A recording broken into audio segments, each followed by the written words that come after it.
Hello. आवाज आ रही है सभी को?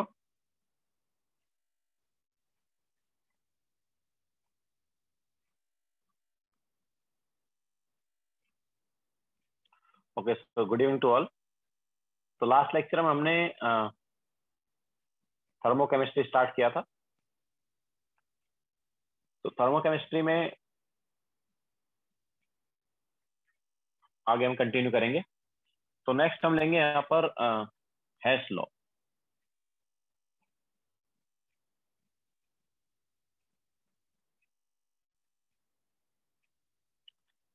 तो देखो, हेस लॉ क्या बोलता है कि यार अगर हमें किसी एक पर्टिकुलर स्टेप का डेल्टा एच निकालना, मतलब पर्टिकुलर रिएक्शन का डेल्टा एच निकालना है, तो उस रिएक्शन का डेल्टा एच हम कुछ डिफरेंट रिएक्शन के थ्रू निकाल सकते हैं। कैसे?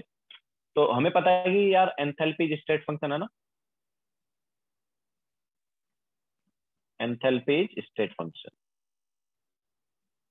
मतलब वो देखा जाए तो इनिशियल और फाइनल स्टेट पर ही डिपेंड करेगा। तो हमारे पास मान लो एक रिएक्शन है, ए गिव्स बी, और वो जो रिएक्शन है वो हमारे पास कुछ डिफरेंट रिएक्शन के थ्रू भी मान लो बन रहा है। इस रिएक्शन का मान लो डेल्टा एच जो है वो है डेल्टा एच वन। ओके, इस रिएक्शन का डेल्टा एच क्या है? It is delta H. तो ये कुछ डिफरेंट रिएक्शन से भी बन रहा है। मान लो ए से हम सी बनाए, पहले सी से डी बनाए, और फिर डी से मान लो हम बी बनाते हैं। तो इस रिएक्शन का मान लो डेल्टा एच है डेल्टा एच टू, इसका डेल्टा एच थ्री और इसका डेल्टा एच फोर। ठीक है। तो देखो क्या है, ए से चाहे तुम इस टाइप से बी बनाओ डायरेक्टली, या फिर स्टेप वाइज बनाओ, दोनों तरह से डेल्टा एच जो है वो सेम आएगा।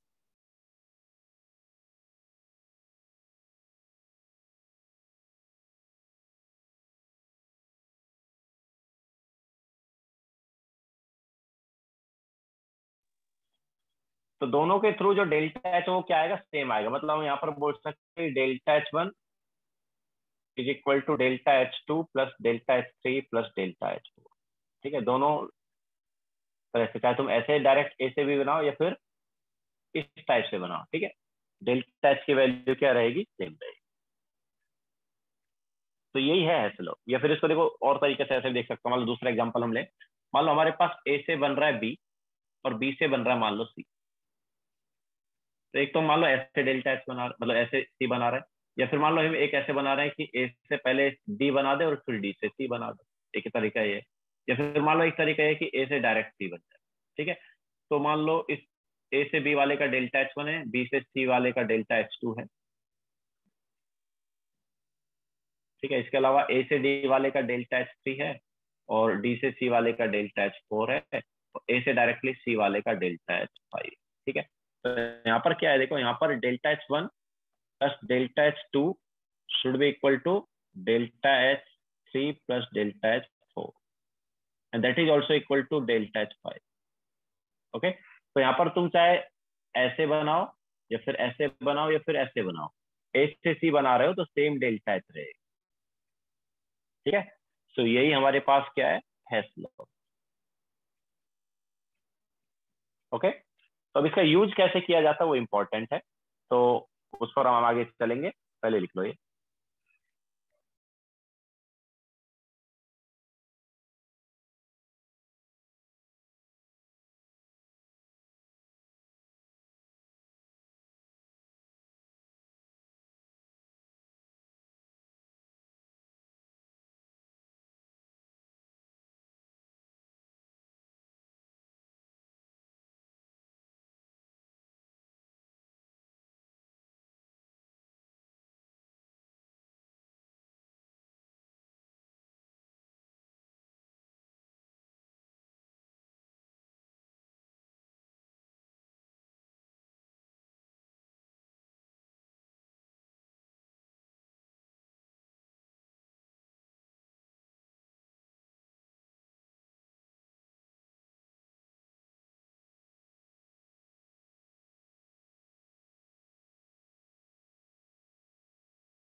ओके, सो हेस लॉ का क्या है कि अगर हम कोई पर्टिकुलर रिएक्शन का हमें डेल्टा एच निकालना है, तो उस रिएक्शन का डेल्टा एच हम डिफरेंट रिएक्शन के डेल्टा एच के थ्रू निकाल सकते हैं। ठीक है, वो रिएक्शन तुम कैसे बना रहे हो, जैसे ये रिएक्शन का मान लो हमें डेल्टा एच निकालना है, तो इस रिएक्शन का डेल्टा एच हम ये अलग अलग रिएक्शन के डेल्टा एच के थ्रू निकाल सकते हैं। सिमिलरली मान लो हमें ए से बी और बी से सी इस रिएक्शन का डेल्टा एच चाहिए, तो ऑब्वियसली ए से बी और बी से सी का क्या delta H one plus delta H to है। तो वो डेल्टा एच जो है वो तुम चाहे ऐसे जाओ या फिर ऐसे जाओ या फिर ऐसे जाओ, सेम रहेगा। Okay, so that is Hess law. तो इसका यूज कैसे करेंगे वो आगे हम तुम्हें बताते हैं। तो यहाँ पर देखो क्या है,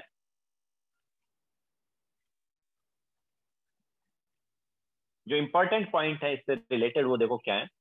तो if a reaction is reversed,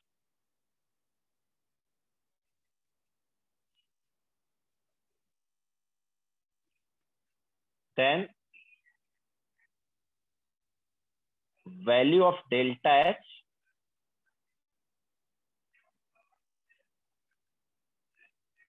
remains same,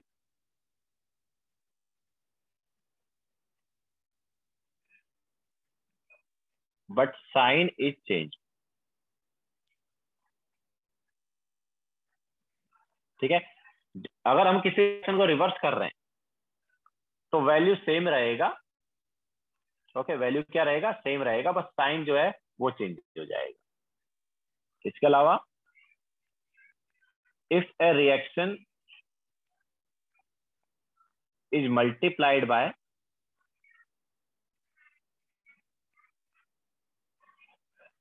A number, ठीक है, किसी रिएक्शन को अगर हम किसी नंबर से मल्टीप्लाई करेंगे, तो if reaction is multiplied by a number, then delta H of reaction is also multiplied by same number। ठीक है, अगर हम किसी रिएक्शन को नंबर से मल्टीप्लाई करेंगे तो जो नई रिएक्शन आएगी उसका डेल्टा एच क्या होगा, पुराने रिएक्शन का delta H into that number, है ना। या हम ऐसे बोल सकते हैं, अगर किसी रिएक्शन को हम नंबर से मल्टीप्लाई करते हैं तो डेल्टा एच भी उसी नंबर से मल्टीप्लाई हो जाता है। ओके, किसी रिएक्शन को नंबर से मल्टीप्लाई करेंगे तो डेल्टा एच भी उसी नंबर से मल्टीप्लाई हो जाएगा। इसके अलावा अगर हम रिएक्शंस को ऐड करेंगे तो डेल्टा एच भी ऐड हो जाएगा। ओके, तो इफ reactions are added,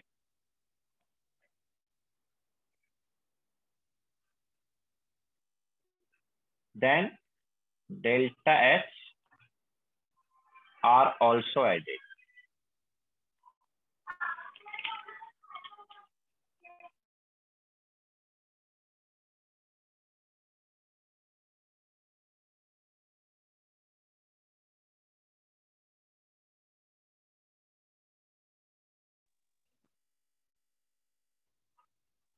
बोलो। सर वो पिछले पेज में जो पहला जो प्रोसेस है उसका सीक्वेंस कैसे है? सीक्वेंस कैसा है मतलब, ए मतलब से बी बन पहले। रहा है, एक रिएक्शन में ए से बी बन रहा है और डायरेक्टली, और दूसरी रिएक्शन पहले ए से सी बन रहा है, सी से डी और डी से बी। अच्छा, ठीक है सर, समझ में। एरो से नहीं समझ में आया तुम्हें, एरो जो है इससे। नहीं सर, दोनों आरो एक तरफ पॉइंट कर रहे हैं, मतलब ए टू बी फिर डी टू बी भी, तो फिर वो थोड़ा कंफ्यूजिंग है।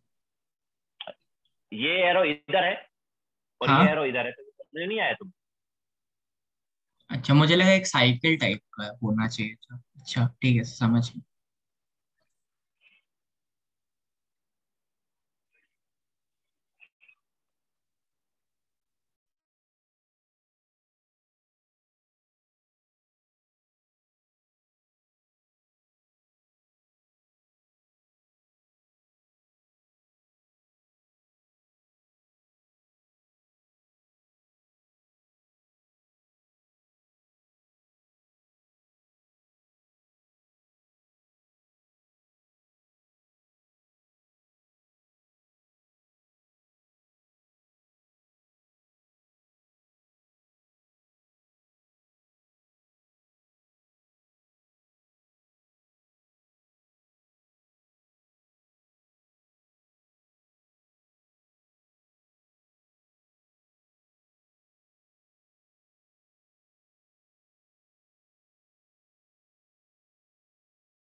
हो गया सबका?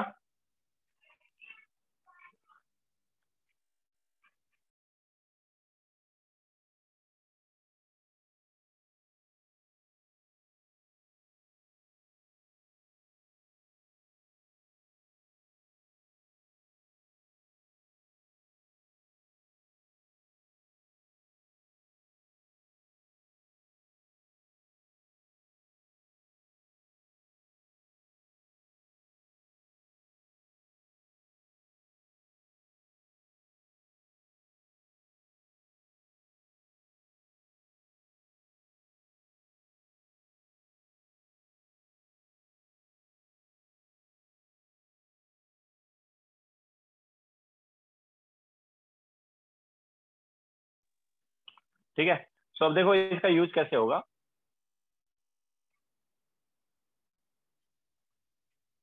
तो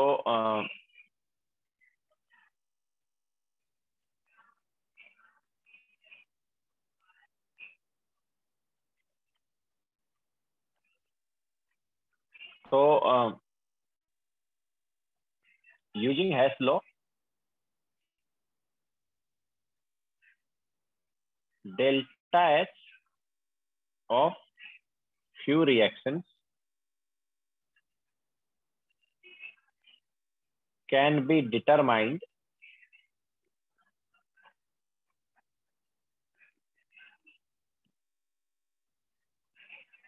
theoretically for which experimental determination is not possible.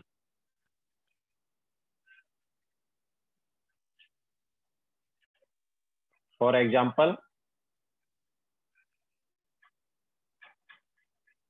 delta H of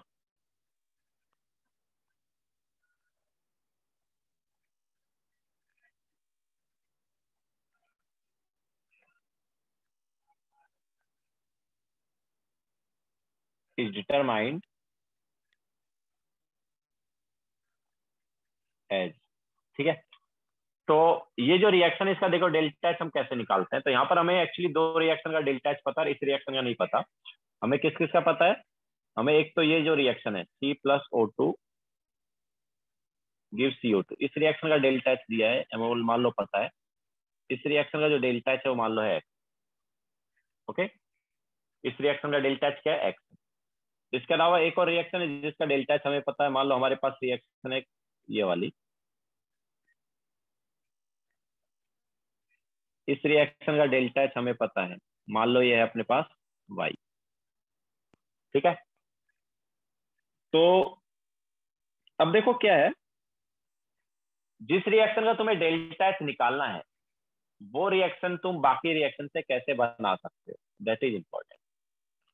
ये रिएक्शन जो है वो गिवन रिएक्शन से तुम बना सकते हो क्या? तो देखो तुम्हें क्या करना है, तुम्हें लेफ्ट हैंड साइड में चाहिए कार्बन सॉलिड। तो किस रिएक्शन में कार्बन सॉलिड है यार? फर्स्ट रिएक्शन में कार्बन सॉलिड है क्या? किधर है? Left hand side. तो तुम्हें ये रिएक्शन मतलब एक तरह से एज इट इज रखना है, क्योंकि तुम्हें लेफ्ट हैंड साइड में कार्बन सॉलिड चाहिए और इस रिएक्शन में भी कार्बन सॉलिड है, किधर है? लेफ्ट हैंड साइड में, और तुम्हें भी लेफ्ट हैंड साइड में, ठीक है। इसके अलावा लेकिन देखो जब इस रिएक्शन को तुम लोगे तो राइट हैंड साइड CO2 है, बट तुम्हें CO2 नहीं चाहिए, तुम्हें CO2 नहीं चाहिए। तो यार तुम्हें क्या चाहिए? तुम्हें CO2 नहीं चाहिए, तुम्हें चाहिए CO। तुम्हें CO2 नहीं चाहिए, तुम्हें रिएक्शन में क्या चाहिए? CO। तो CO कैसे आ सकता है? तो यार सेकंड रिएक्शन से CO आ सकता है, लेकिन सेकंड रिएक्शन में जो CO है वो लेफ्ट हैंड साइड में, तुम्हें CO राइट हैंड साइड में चाहिए। तो क्या करना पड़ेगा यार? सेकंड रिएक्शन को रिवर्स करना पड़ेगा ना, क्योंकि तुम्हें CO चाहिए राइट हैंड साइड और सेकंड रिएक्शन में जो CO है वो है लेफ्ट हैंड साइड। तो इसे क्या करना पड़ेगा? रिवर्स करना पड़ेगा। रिवर्स करने का मतलब हम ऐसा भी बोल सकते हैं मल्टीप्लाई बाय -1, ओके। तो फर्स्ट रिएक्शन को एज इट इज रखना है तो बोल सकते हैं मल्टीप्लाई बाय 1 कर दो, और सेकंड रिएक्शन को रिवर्स करना है तो इसको -1 से मल्टीप्लाई करना भी हम बोल सकते हैं, और फिर ऐड कर दो। फिर क्या कर दो? ऐड कर दो। मतलब फर्स्ट रिएक्शन को एज इट इज रहने दो, सेकंड रिएक्शन को रिवर्स करो एंड देन ऐड कर दो, तो तुम्हें ये वाली रिएक्शन मिल जाएगी। तो जो तुमने रिएक्शन के साथ किया सेम चीज डेल्टा एच के साथ करने वाले हो, ठीक है। तो तुम्हें रिएक्शन क्या मिलेगी, तुम्हें मिल जाएगी कार्बन सॉलिड या एज इट इज मिलेगा। इसके अलावा जब तुमने सेकंड रिएक्शन को रिवर्स किया तो ये जो CO2 है लेफ्ट हैंड साइड आएगा, तो ये राइट हैंड साइड वाले CO2 से कैंसिल आउट होगा, ठीक है। तो तुम्हें एंड में यहाँ पर लेफ्ट हैंड साइड में हाफ O2 बच जाएगा। क्यों? क्योंकि ये O2 तो एज इट इज रहा और ये दूसरी वाली रिएक्शन का half O2 right hand side चला गया, तो लेफ्ट हैंड साइड में क्या बचा, हाफ O2 बचा। एंड राइट हैंड साइड में तुम्हें क्या मिलेगा, तो इसलिए सेकंड रिएक्शन को रिवर्स किया था तो राइट हैंड साइड में CO चला गया है, ओके। तो तुम्हें ये मिल जाएगा। तो तुमने क्या किया, फर्स्ट रिएक्शन को एज इट इज रखा, सेकंड रिएक्शन को रिवर्स किया, या मैं ऐसे बोल सकते हैं फर्स्ट रिएक्शन को मल्टीप्लाई बाय 1, सेकंड को multiply by -1 and then add किया। तो डेल्टा एच के साथ भी वही सेम चीज होनी चाहिए। तो फर्स्ट को मल्टीप्लाई बाय 1 तो x, सेकंड को मल्टीप्लाई बाय -1 तो -y हो गया, एंड देन ऐड किया तो ये हमारे पास आ गया x - y, ओके। तो जिस रिएक्शन का हमें डेल्टा एच निकालना है उस रिएक्शन का डेल्टा एच क्या आ जाएगा, x - y आ जाएगा। तो इस टाइप से हम हैश लॉ का क्या करेंगे, यूज करेंगे।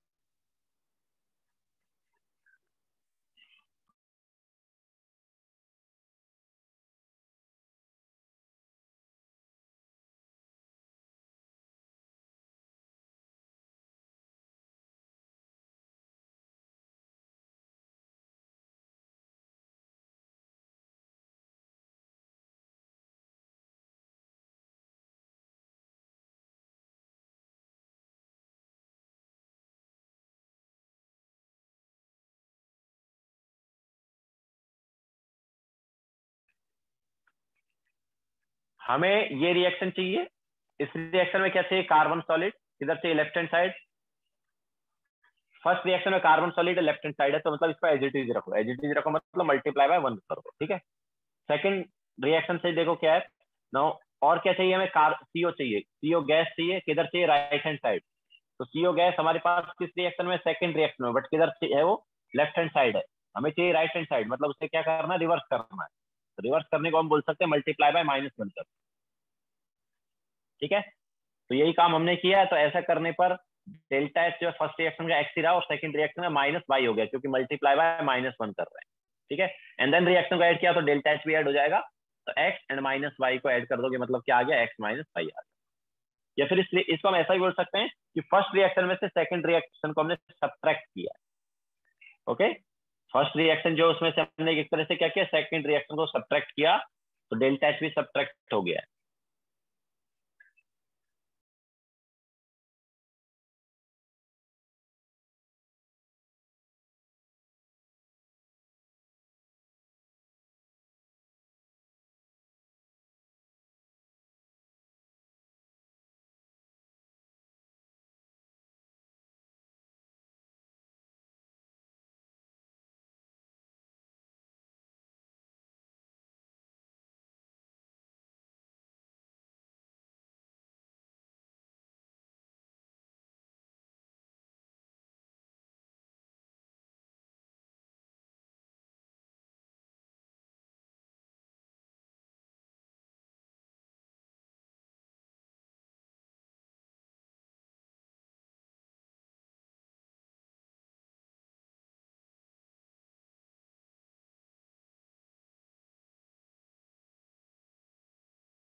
यह CO को राइट हैंड साइड ले गए ना, रिवर्स किया मतलब CO राइट हैंड साइड चला गया।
हो गया सबका? और चलो एक और हम यहाँ पर एग्जांपल ले लेते हैं समझने के लिए। तो मान लो हमें निकालना है डेल्टा एच इस रिएक्शन का।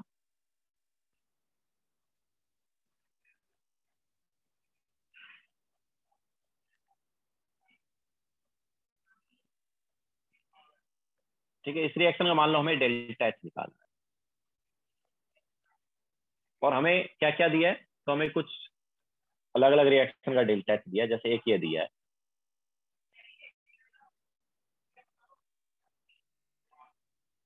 इस रिएक्शन का डेल्टा एच मान लो एक्स है। इसके अलावा हमें एक ये दिया है,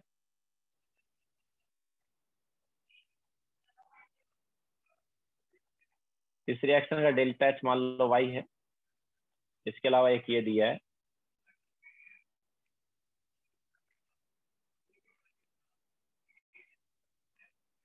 इस रिएक्शन का डेल्टा एच जो है जेड। ठीक है, तो ये तीन रिएक्शन का डेल्टा एच पता है और ऊपर वाली रिएक्शन का डेल्टा एच निकालना है। तो बताओ ऊपर वाली रिएक्शन कैसे आ सकती है यार? देखो, तुम्हें इस रिएक्शन में CH4 चाहिए राइट लेफ्ट हैंड साइड। ठीक है, CH4 लेफ्ट हैंड साइड चाहिए। कितना CH4 चाहिए? एक। तुम्हारे पास किस रिएक्शन में CH4 है? फर्स्ट रिएक्शन में, लेकिन उसमें राइट हैंड साइड है। तुम्हें किधर चाहिए? Left hand side. तो रिवर्स करना है, मतलब इसे तो मल्टीप्लाई बाय -1। ठीक है, इसके अलावा देखो ऑक्सीजन चाहिए तुम्हें दो लेफ्ट हैंड साइड, लेकिन देखो यहाँ पर ऑक्सीजन दो रिएक्शन में है। तो जनरली एक से ज्यादा रिएक्शन में अगर कोई सब्सटेंस है तो उस पर मत जाओ, उसे मत देखो। क्यों? क्योंकि किस रिएक्शन को किससे मल्टीप्लाई करें, किसको किससे करें, वो थोड़ा डिफिकल्ट हो जाएगा करना। क्योंकि तुम्हें दो O2 चाहिए लेफ्ट हैंड साइड, लेकिन अब ये दो O2 कौन कौन से रहेंगे, कैसे रहेंगे, तो नहीं बता सकते ना। तो इसकी बजाय इस पे मत जाओ, ऑक्सीजन के बजाय बाकी सब्सटेंस देखो कि ये तुम्हें कितने कितने चाहिए। ठीक है, तो CH4 का तो तुम्हें पता चल गया कि एक CH4 चाहिए लेफ्ट हैंड साइड में। तो इस रिएक्शन में CH4 हमें दिया है right hand side, left hand side करना है, मतलब रिवर्स करना है, या बोल सकते हैं मल्टीप्लाई बाय -1 करना। इसके अलावा देखो CO2 चाहिए तुम्हें राइट हैंड साइड। CO2 किस रिएक्शन में? सेकेंड रिएक्शन में ना, राइट हैंड साइड में। ओके, और तुम्हें भी राइट हैंड साइड में चाहिए, तो इसे मल्टीप्लाई बाय क्या करो? 1 ही करो, मतलब उसका एज इट इज रहने दो। इसके अलावा H2 चाहिए तुम्हें राइट हैंड साइड में, लास्ट रिएक्शन में H2 राइट हैंड साइड में। लेकिन देखो डिफरेंस देखो, तुम्हें दो H2O चाहिए और इसमें एक ही H2O है। तो क्या करें? लास्ट रिएक्शन को मल्टीप्लाई बाय 2 कर दो एंड देन ऐड कर दो। ठीक है, तो ऐड करने के बाद तुम्हें जो रिएक्शन है उसका डेल्टा एच भी मिल जाएगा। ये देखो रिएक्शन यही आएगी ऐड करने के बाद, जैसे हमने बताया वैसे ऐड करोगे ना, तो तुम्हें यही रिएक्शन मिलेगी। देखो सेकंड रिएक्शन को 1 से मल्टीप्लाई किया तो एक O2, थर्ड रिएक्शन को 2 से मल्टीप्लाई किया तो देखो ये भी क्या हो जाएगा? 1O2 हो जाएगा। तो 1O2 और 1O2 क्या? 2O2। ठीक है, तो ऑक्सीजन का अपने आप ही आ जाएगा, तुम्हें करने की जरूरत ही नहीं। ऑक्सीजन के अलावा बाकी सब्सटेंस का देखो कैसे कैसे लेके आना है, ऑक्सीजन का अपने आप आ जाएगा। ठीक है, तो CH4 + 2O2 gives CO2 + 2H2, ये रिएक्शन तुम्हें मिल जाएगी। ठीक है, तो डेल्टा एच क्या आएगा? देखो, तो जो काम तुमने रिएक्शन के साथ किया सेम वो डेल्टा एच के साथ करना है। तो फर्स्ट रिएक्शन को मल्टीप्लाई बाय -1 किया है तो -x, सेकेंड रिएक्शन को मल्टीप्लाई बाय 1 तो +y, थर्ड रिएक्शन को मल्टीप्लाई बाय 2 तो +2z। Okay, so that's it. तो इस टाइप से अप्लाई करोगे hash law.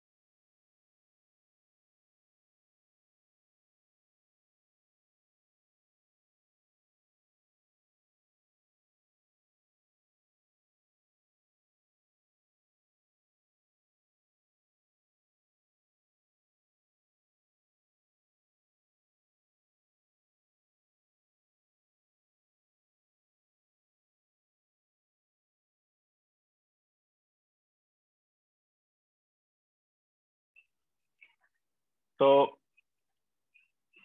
Now homework, sorry not homework, question solve करो अभी। फाउंडेशन बिल्डर ऑब्जेक्टिव का 59, फाउंडेशन बिल्डर ऑब्जेक्टिव का 59 सॉल्व करो।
क्वेश्चन पढ़ो, पता चल जाएगा अंशुल।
I answer.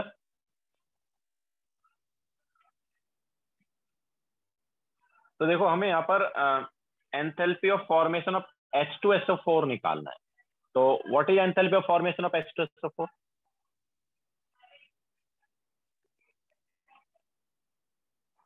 तो हमें देखो, अच्छा मैंने लास्ट लेक्चर में बताया था कि किसी का भी एंथैल्पी ऑफ फॉर्मेशन क्या होगा जब उसका 1 मोल हम बनाएंगे, किससे बनाएंगे? उसके कॉन्स्टिट्यूएंट एलिमेंट से। तो कॉन्स्टिट्यूएंट एलिमेंट कौन कौन है यहाँ पर? हाइड्रोजन, वो H2 में रहता है, सल्फर एंड ऑक्सीजन जो है O2 फॉर्म में रहता है। ठीक है, तो इसका 1 मोल बनाना है कॉन्स्टिट्यूएंट एलिमेंट से। तो constituent element hydrogen, sulphur and oxygen, वो किस किस फॉर्म में रहेंगे वो हमने बता दिया। नाउ 1 मोल ऑफ H2SO4 बनाएंगे तो देखो हाइड्रोजन H2 का एक चाहिए, सल्फर का एक चाहिए, ऑक्सीजन का 2 चाहिए। ठीक है, तो इस रिएक्शन का डेल्टा H हमें निकालना है। ओके, इस रिएक्शन का डेल्टा H निकालना है। तो इस रिएक्शन का डेल्टा H किस किस रिएक्शन से आएगा? तो S plus O2 gives SO2। इस रिएक्शन का डेल्टा H हमें दिया -298.2। इसके अलावा SO2 plus half O2 gives SO3। इस रिएक्शन का डेल्टा H क्या दिया है? It is -98.7। इसके बाद SO3 plus H2O gives H2SO4। इस रिएक्शन का डेल्टा H क्या है? It is -130.2 and H2 plus half O2 gives H2O। इस रिएक्शन का डेल्टा H क्या है? It is -287.3। तो अब देखो कैसे हमारे पास ये वाली रिएक्शन आएगी यहाँ से। तो हमें H2 चाहिए लेफ्ट हैंड साइड में। कितना H2 चाहिए? एक। हमारे पास इस रिएक्शन में एक ही H2 और लेफ्ट हैंड साइड में है, तो इसको मतलब एज इट इज रखेंगे। हम बोल सकते हैं मल्टीप्लाई बाय 1। इसके अलावा बोलो सर आपको पता कैसे चला कि कौन सा रिएक्शन है? क्वेश्चन में तो रिएक्शन नहीं दिया था। क्वेश्चन में मैंने तुझे क्या बोला? क्वेश्चन पढ़ो, पता चल जाएगा। The enthalpy of formation of H2SO4 निकालना है। What is enthalpy of formation of H2SO4? What is हाँ द लेकिन डेफिनेशन ऑफ एंथैल्पी फॉर्मेशन? कितना एनर्जी लाइक रिलीज हुआ। Very good, you can left the class. नहीं अरे मतलब कितना enthalpy formation energy. Last lecture में बताया था, ध्यान देते हो कि यस नहीं सर। देते हो तुम? हैं? सर कितना एनर्जी यूज हुआ था? ये है एंथैल्पी फॉर्मेशन। लास्ट लेक्चर में क्या बताया था हमने? लेक्चर के बाद नोट्स पढ़ते हो या बस बस लेक्चर अटेंड किया और हो गया आज तो? Enthalpy change when one mole of substance is formed from its constituent elements. हाँ, तो फिर Yes sir, समझिए। तो H2SO4 का 1 मोल फॉर्म करना है किससे? कॉन्स्टिट्यूएंट एलिमेंट से। What are the constituent element? Hydrogen, sulphur and oxygen. और वो भी हमने बताया स्टेबल स्टेट में होने चाहिए। तो हाइड्रोजन का स्टेबल स्टेट क्या होता है? H2 गैस, सल्फर का सॉलिड एंड ऑक्सीजन का O2 गैस। तो 1 मोल ऑफ H2SO4 को H2, सल्फर एंड O2 से बनाना है। तो 1 मोल कब बनेगा? जब H2 तो ऑब्वियसली एक ही होगा क्योंकि बैलेंस करेंगे। तो बैलेंस करेंगे तो H2 एक आया। सल्फर देखो राइट हैंड साइड एक है, तो लेफ्ट हैंड साइड भी एक सल्फर चाहिए, तो एक ही आया। एंड ऑक्सीजन देखो राइट हैंड साइड 4 है, तो लेफ्ट हैंड साइड भी 4 ऑक्सीजन चाहिए, मतलब 2O2। तो इस रिएक्शन का जो एंथैल्पी है वो हमें निकालना है। तो इस रिएक्शन का एंथैल्पी निकालना, तो ये वाली रिएक्शन जो है बाकी जो गिवन रिएक्शन के डेल्टा एच है उससे कैसे आ सकता है वो हमें देखना है। तो हमें H2 चाहिए लेफ्ट हैंड साइड में, हमें एक H2 चाहिए और लास्ट रिएक्शन में एक H2 है, तो कोई प्रॉब्लम नहीं है। और लेफ्ट हैंड साइड हमें लेफ्ट हैंड साइड चाहिए, मतलब एज इट इज रहने दो। इसके अलावा H2SO4 चाहिए right hand side. Second last reaction में H2SO4 है राइट हैंड साइड में, एक है, हमें भी एक चाहिए। इसके अलावा सल्फर चाहिए लेफ्ट हैंड साइड में। फर्स्ट रिएक्शन में सल्फर है लेफ्ट हैंड साइड में, एक सल्फर चाहिए, एक ही है। अच्छा, अब सेकंड रिएक्शन का यूज होगा या नहीं होगा देखें। तो यार देखो, जब हम ऐसा करेंगे, मतलब ये first, third and fourth reaction को अगर हम लेंगे, तो जस्ट ये रिएक्शन को लेने पर हमारे पास SO2 और SO3 जो है वो भी आ जाएंगे रिएक्शन। अब अगर हमने सेकेंड रिएक्शन को नहीं लिया, हमने just first reaction, third reaction and fourth reaction को लिया और उनको मतलब मल्टीप्लाई बाय 1 किया एंड देन ऐड करेंगे, तो SO2 और SO3 भी हमारे पास ओवरऑल रिएक्शन में आएंगे, लेकिन ओवरऑल रिएक्शन में तो SO2 और SO3 है नहीं, मतलब हमें SO2 और SO3 को निकालना है या कट करना है। तो वो कैसे होगा यार? तो SO2 जो को राइट हैंड साइड में, वो कट कब होगा? जब हमारे पास कोई ऐसी रिएक्शन आए जो कि लेफ्ट हैंड साइड में SO2 में, सेकंड रिएक्शन है ना यार। तो अगर हम ये दोनों रिएक्शन को ऐड करें, मतलब फर्स्ट और सेकंड रिएक्शन को ऐड करें, तो SO2 से SO2 कैंसिल आउट होगा ही नहीं होगा। इसके अलावा थर्ड रिएक्शन को भी ऐड करेंगे तो ये देखो SO3 भी कैंसिल आउट हो जाएगा। तो बेसिकली हमें यहाँ पर क्या करना है? सेकंड रिएक्शन को भी ऐड करना है, हम बोल सकते हैं उसे भी मल्टीप्लाई बाय 1 करना है, देन ऐड। तो यहाँ पर सारी रिएक्शन को अगर तुम ऐड कर दोगे तो तुम्हें ये जो रिएक्शन है इसका डेल्टा H मिल जाएगा। ओके, सो H2 plus sulphur plus twice O2 gives H2SO4। ये वाली रिएक्शन मिल जाएगी अगर तुम सारे रिएक्शन को ऐड कर दो। तो बेसिकली तुमने रिएक्शंस को ऐड किया है तो डेल्टा H भी क्या हो जाएगा? ऐड हो जाएगा ना, क्योंकि हमने बोला कि on adding reaction delta H भी ऐड हो जाता है। तो -298.2 -98.7 -130.2 एंड -287.3। ठीक है, सो ओवरऑल हमारे पास ये डेल्टा H आ जाएगा जो भी होगा। तो हमने यहाँ पर क्या किया है? सारी रिएक्शन को ऐड किया तो डेल्टा H भी ऐड हो जाएगा। क्लियर है सभी को?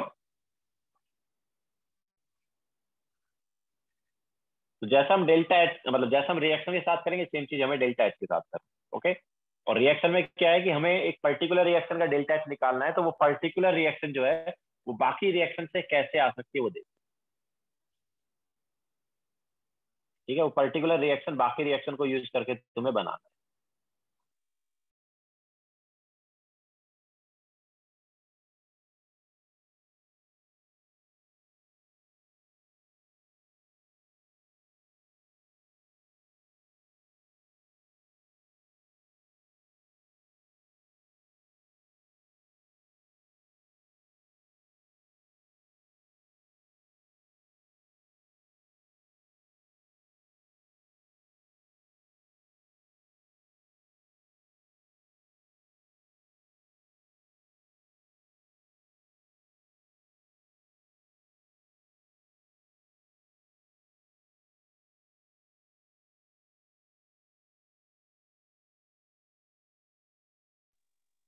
हो गया सबका?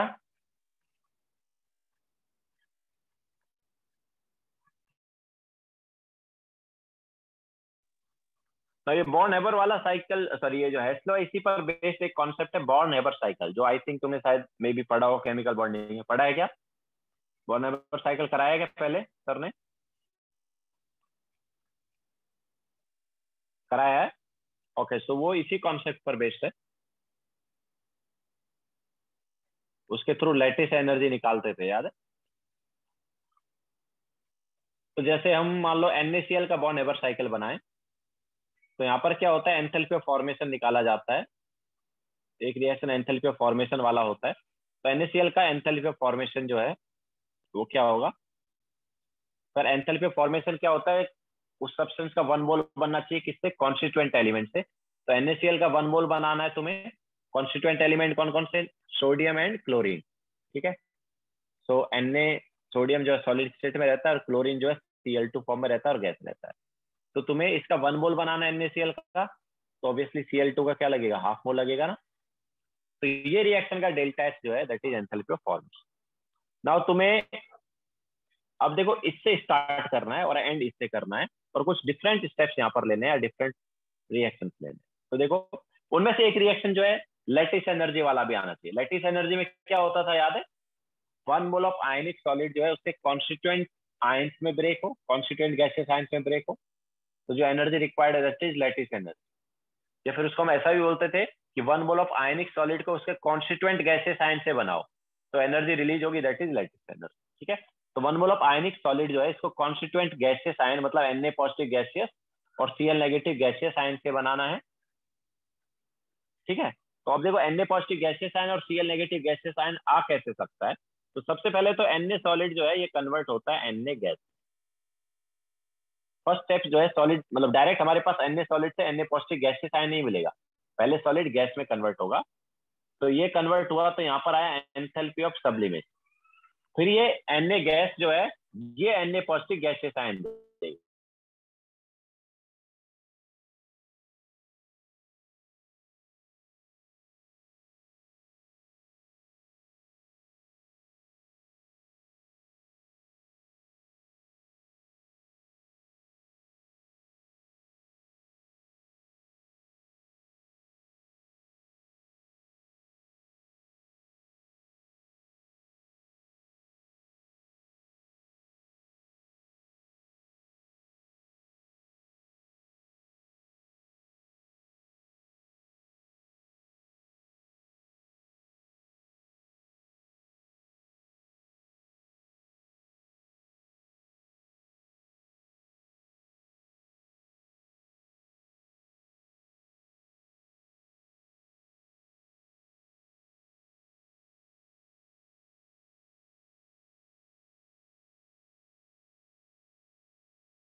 तो कौन सा आएगा बताओ, अगला स्टेप क्या होना चाहिए? Na गैस से Na पॉजिटिव गैसियस आयन कैसे बन सकता है?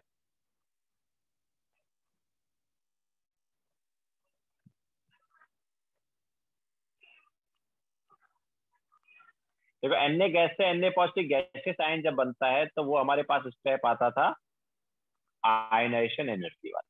ओके, तो ये हमारे पास आयनाइजेशन एनर्जी वाला स्टेप आया और यहाँ पर क्या इलेक्ट्रॉन निकलता है। अब देखो हम Na पॉजिटिव गैसियस आयन में आ गए ना, हमें Cl नेगेटिव गैसियस आयन भी चाहिए। तो Cl नेगेटिव गैसियस आयन जो है वो कैसे आएगा? तो सबसे पहले तो Cl2 जो है Cl में ब्रेक होगा, Cl एटम। ठीक है, तो Cl2 अगर 2 Cl देता तो डिसोसिएशन, बॉन्ड डिसोसिएशन एनर्जी आता, लेकिन यहाँ पर 2 Cl नहीं आ रहे। ठीक है, हाफ ऑफ Cl2 से 1 Cl आ रहा है, तो यहाँ पर half of bond dissociation energy आ जाता है। जो भी Cl2 का बॉन्ड ब्रेक करके Cl हम बनाते हैं, ठीक है, एक Cl2 का ब्रेक करके 2 Cl बनाते हैं, तो उसमें बॉन्ड डिसोसिएशन एनर्जी आता है। तो यहाँ पर हाफ को ब्रेक कर रहे हैं तो obviously half of bond dissociation energy. इसके अलावा ये जो इलेक्ट्रॉन है ये Cl में ऐड होगा तो Cl नेगेटिव आयन बन जाएगा। तो Cl से Cl नेगेटिव आयन बनने का ये कौन सा एनर्जी होता है यार? Cl से Cl नेगेटिव आयन बनाना कौन सा था जब उसमें इलेक्ट्रॉन ऐड करते थे? इट वाज इलेक्ट्रॉन एफिनिटी, ये इलेक्ट्रॉन गेन एंथैल्पी, याद आया? तो हमारे पास एक पॉजिटिव आयन आ गया, एक नेगेटिव आयन आ गया गैसेस वाला, और अब इससे क्या करेंगे? अब इससे NaCl बना लेंगे, तो NaCl सॉलिड बन गया। तो ये आ गया ना लैटिस एनर्जी वाला step. 1 mole of ionic solid को उसके कॉन्स्टिट्यूएंट गैसेस आयन से बना लिया हमने, तो ये हमारे पास लैटिस एनर्जी वाला स्टेप आ गया। ओके, सो टोटल हमारे पास क्या आ जाएगा ये देखो। सो एंथैल्पी ऑफ फॉर्मेशन क्या हो जाएगा? It is equal to enthalpy of sublimation plus half of bond dissociation energy plus ionisation energy plus electron affinity plus lattice energy.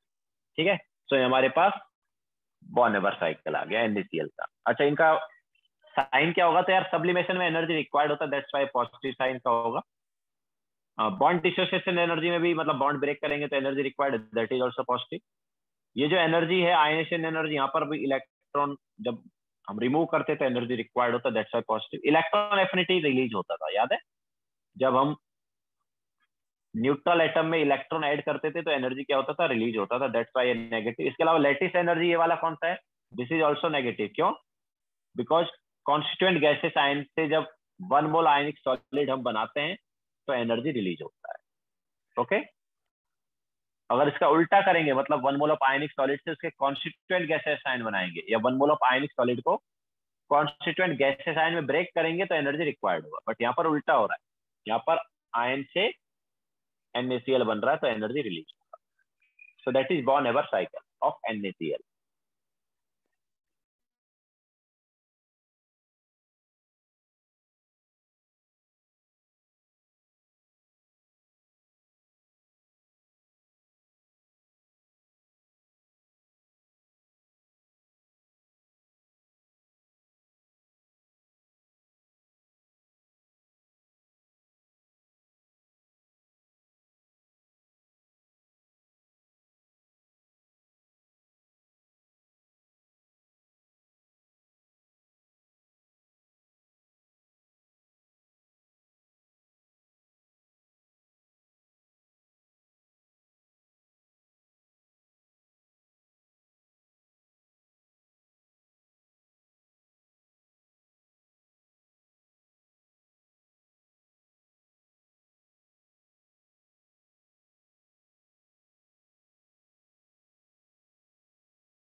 हो गया सभी का?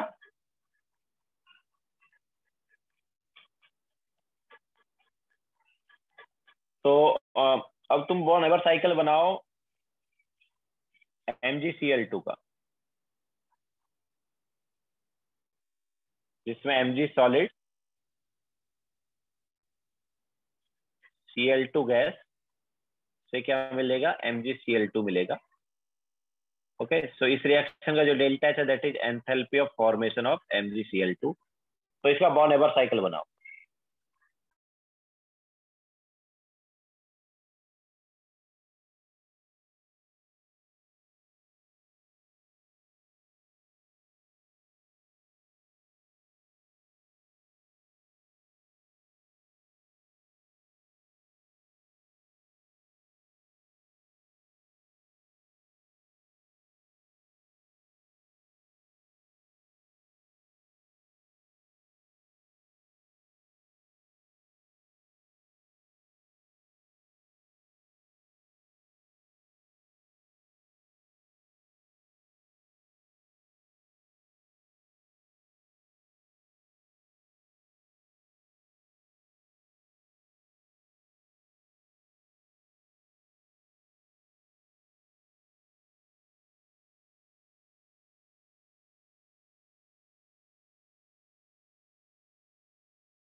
आया आंसर?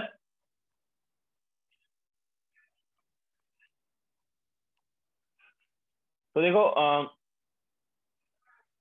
सबसे पहले तो mg सॉलिड से हम बनाएंगे mg गैस, है ना।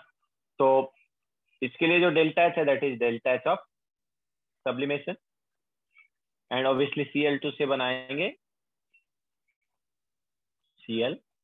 तो ये जो है एंथैल्पी ऑफ डिसोसिएशन या बॉन्ड डिसोसिएशन एनर्जी।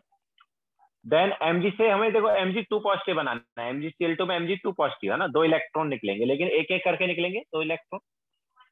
तो फर्स्ट इलेक्ट्रॉन जो है वो जब निकलेगा तो ये आता है आयनाइजेशन एनर्जी 1, और फिर सेकेंड इलेक्ट्रॉन जो है वो जब निकलेगा तो ये आता है आयनाइजेशन एनर्जी 2। ठीक है, तो आयनाइजेशन एनर्जी 1 एंड 2 आ गया। इसके अलावा ये दोनों Cl जो है, सॉरी दोनों इलेक्ट्रॉन ये 2 Cl में ऐड होंगे, तो यहाँ से 2 Cl नेगेटिव आयन बनेगा।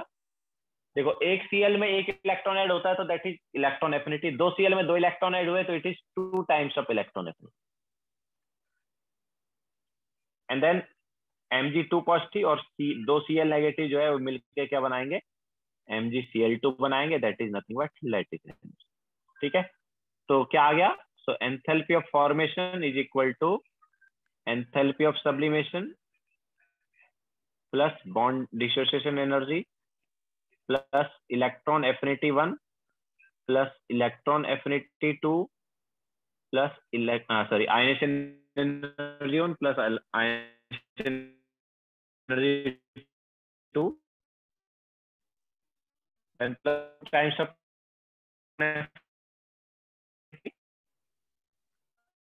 Plus lattice.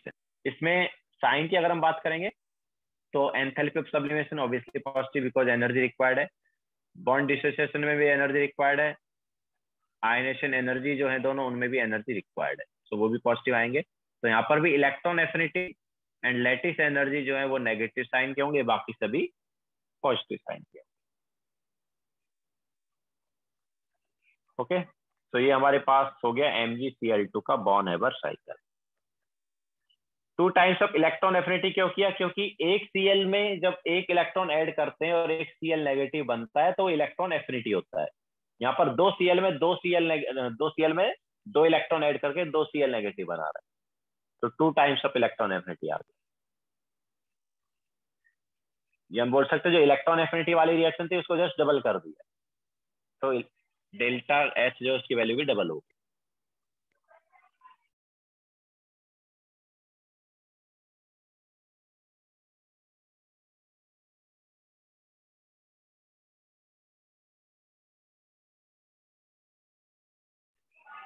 तो 1 मोल ऑफ Cl में जब हम इलेक्ट्रॉन ऐड करते हैं तो जो एनर्जी रिलीज होती है दैट इज इलेक्ट्रॉन एफिनिटी, लेकिन अगर 2 मोल ऑफ Cl में इलेक्ट्रॉन ऐड करेंगे तो that is 2 times of electron affinity.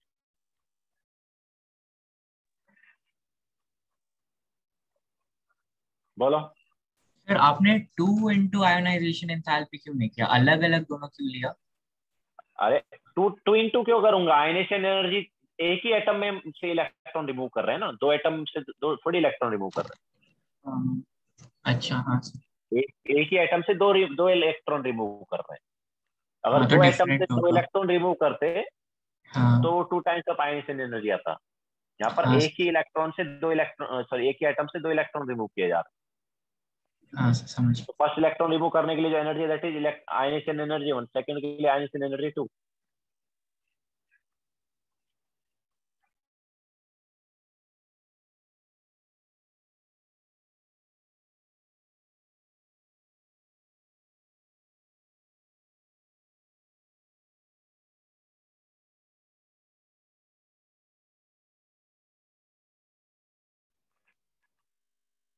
अब नेक्स्ट लेते हैं यहाँ पर किर्चॉफ्स लॉ।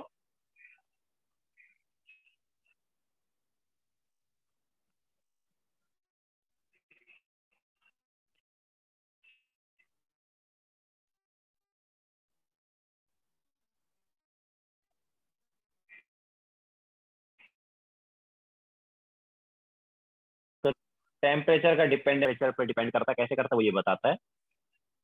तो variation of delta H with temperature. ठीक है, तो variation of delta H with temperature जो है हमें क्या बताता है, वो किरचॉफ्स लॉ बताता है। तो देखो क्या है, हमारे पास मान लो कोई एक रिएक्शन है, उस रिएक्शन का at T equal to T1 delta H जो है वो है delta H1, and at T equal to T2 जो डेल्टा एच है वो मान लो डेल्टा एच।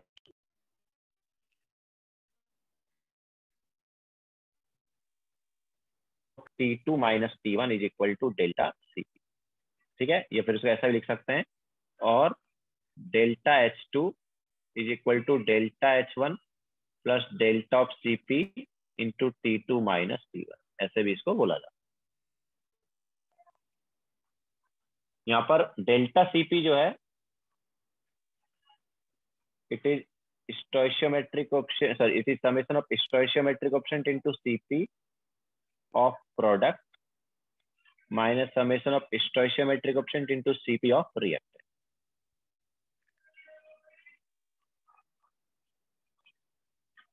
तो अगर हमें रिएक्टेंट एंड प्रोडक्ट का Cp पता है तो डेल्टा Cp निकाल सकते हैं, एंड डेल्टा Cp आ गया तो अगर हमें एक टेम्परेचर पर डेल्टा H पता है तो दूसरे टेम्परेचर पर डेल्टा H निकाला जा सकता है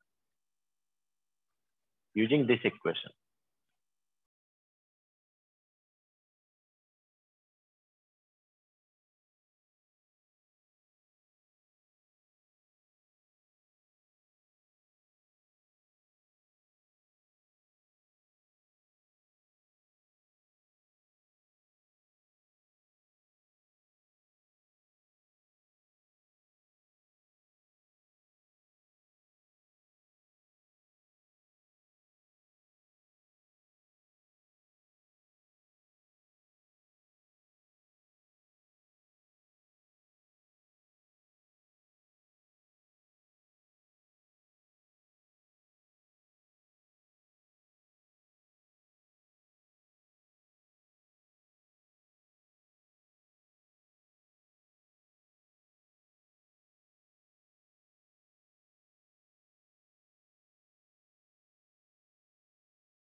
हो गया सबका? तो हमारे पास है किरचॉफ्स लॉ। अभी देखो, अगर हमारे पास डेल्टा सीपी टेम्परेचर का फंक्शन है, अगर डेल्टा सीपी या सीपी जो है टेम्परेचर का फंक्शन है, तो ये थोड़ा और स्पेसिफिक हो जाता है। तो if CP is a function of temperature,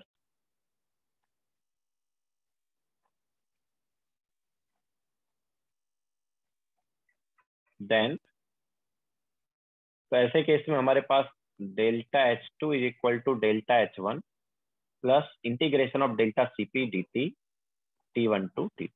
ये इक्वेशन अप्लाई करेंगे अगर सीपी किसका फंक्शन है, टेम्परेचर।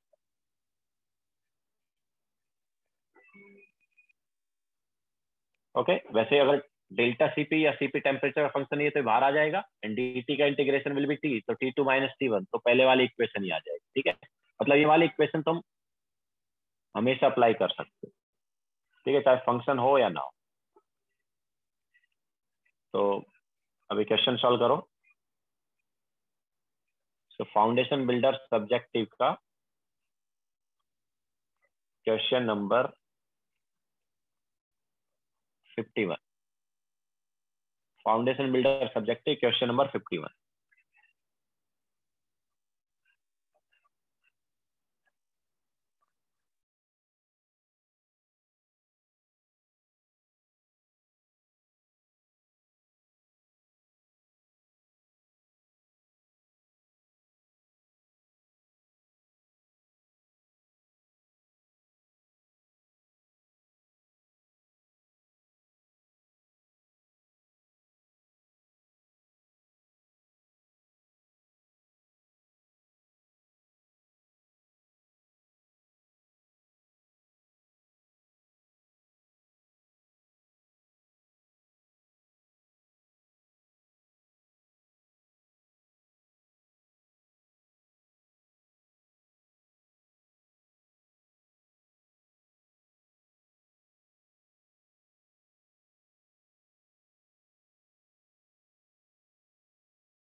आया आंसर क्या किसी का?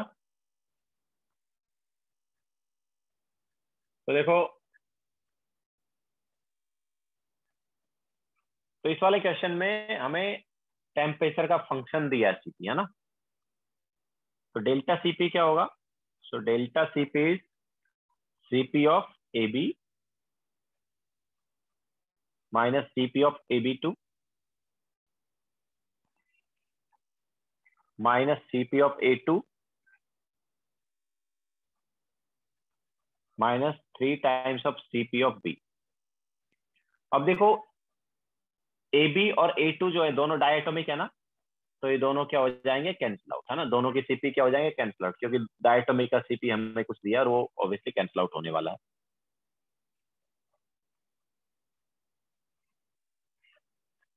बोलो।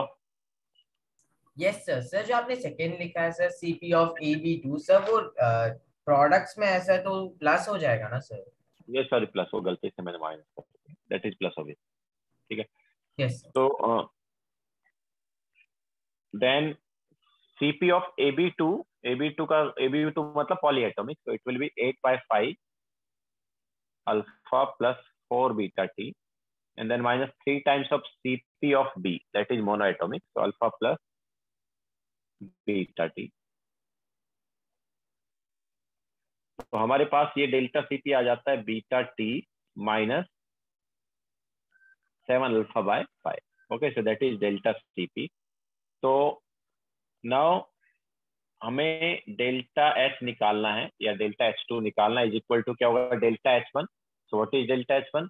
इट इज -100 किलो जूल है। ओके, तो सेकंड वाले पार्ट को भी अगर हम देखें तो किलो जूल में ले लेते हैं, या फिर ऐसा करते हैं इसको जूल में कर देते हैं। ठीक है, so this is in joule plus delta CP dt। So delta CP is beta T minus 7 alpha by 5 and dt। Temperature कहाँ से कहाँ? Temperature will be from 300 Kelvin to 600 Kelvin। ठीक है, सो 300 to 600 Kelvin गया। देन इंटीग्रेशन क्या होगा? सो ये हमारे पास आ गया -10⁵ प्लस बीटा टी। तो बीटा टी का इंटीग्रेशन क्या होगा? T²/2 हो गया ना, सो इट विल बी बीटा/2 इंटू T²। लिमिट सब्स्टिट्यूट किया तो 600² minus 300² and then -7/5 alpha dt का इंटीग्रेशन t, तो उसमें सब्स्टिट्यूट करेंगे लिमिट, तो it will be 600 minus 300। Okay, so ये आ गया हमारे पास -10⁵ प्लस ये हमारे पास क्या हो गया? बीटा/2। इसको हम a² माइनस b² वाले से कर सकते हैं ना, तो a² माइनस b² वाले से कर दें, या फिर क्या हो गया ये? It is 36 minus 9। सो इसको हम लिख सकते हैं 25। 36 माइनस 9 यही होगा, 27 एक्चुअली, है ना? सो 27 नहीं, या 27 ही हुआ ना? Yes, 27 into 10⁴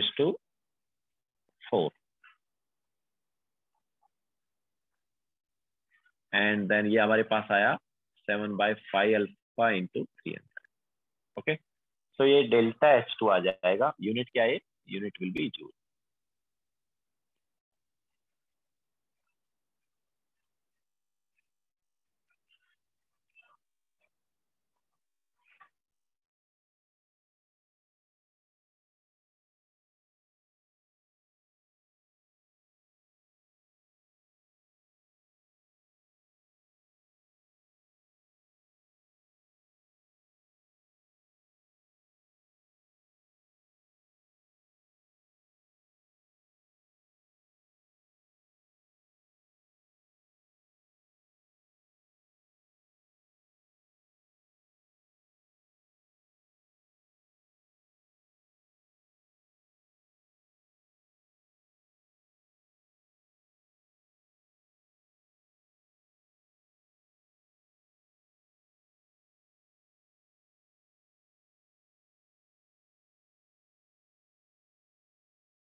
okay, so now homework note करो.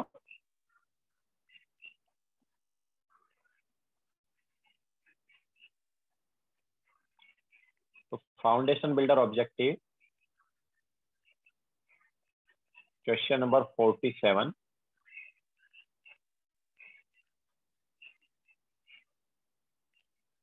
52, 54,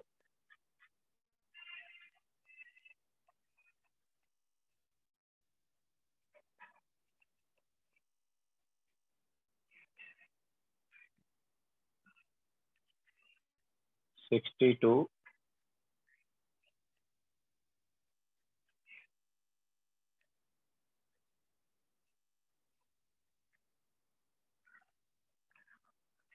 इसके बाद फाउंडेशन बिल्डर सब्जेक्टिव में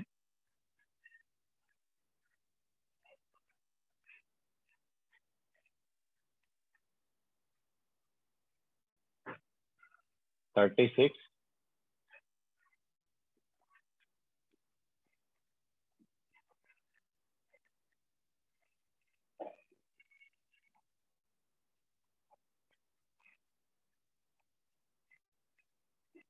40,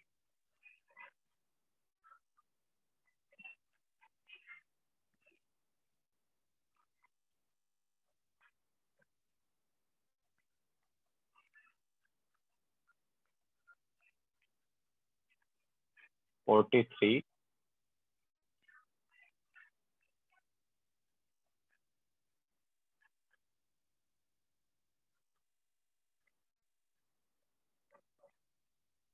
49, 50,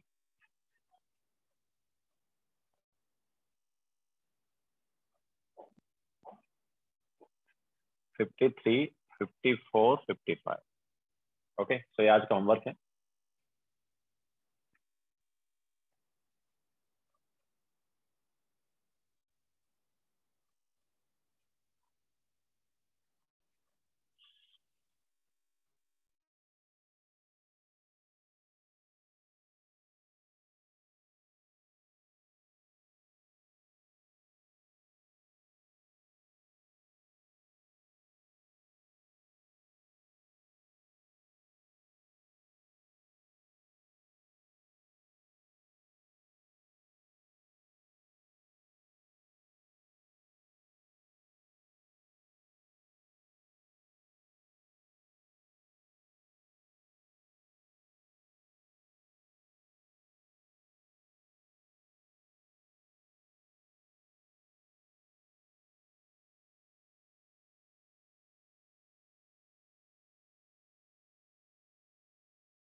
ओके, सो लेक्चर यहीं पे एंड करते हैं.